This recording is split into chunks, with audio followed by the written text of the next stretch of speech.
अस्सलामुअलैकुम दोस्तों, छा मंठार वारा शेरदिल के ख़त्म करे ईंदा या शेरदिल का पादर खाई मोटी ईंदा।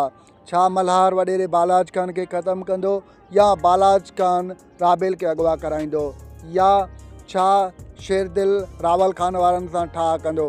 तफ़सीली ॻाल्हि ॿोल शुरू करण खां पहिरियां जेकॾहिं अवां असांजे चैनल ते नवां आहियो त महिरबानी करे असांजे चैनल के सब्सक्राइब करे घंटी जे बटन ते प्रेस करे नोटिफिकेशन ते ऑल करे छॾींदा, जीअं हर ईंदा नई वीडियो सभ खां पहिरियां अवां ॿाहिरनि ताईं बावक़्तनि पहुची सघे।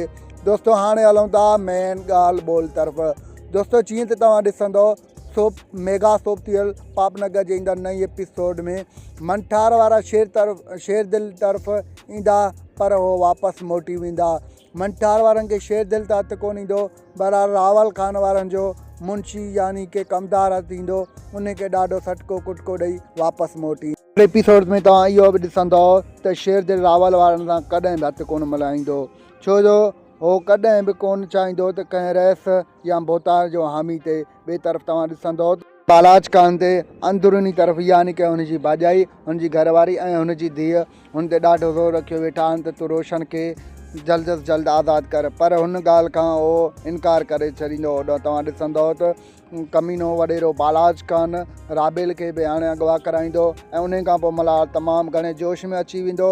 इन ते मल्हार वॾेरे बालाज खान खे ख़त्मु कंदो, अॻियां पोयां सभु जेके बि साव अथसि उहे पूरा कंदो। दोस्तों असांजो रिपोर्ट अव्हांखे कीअं लॻो, जेकॾहिं पसंदि आयो हुजे त महिरबानी करे असांजे चैनल खे सब्सक्राइब कंदा।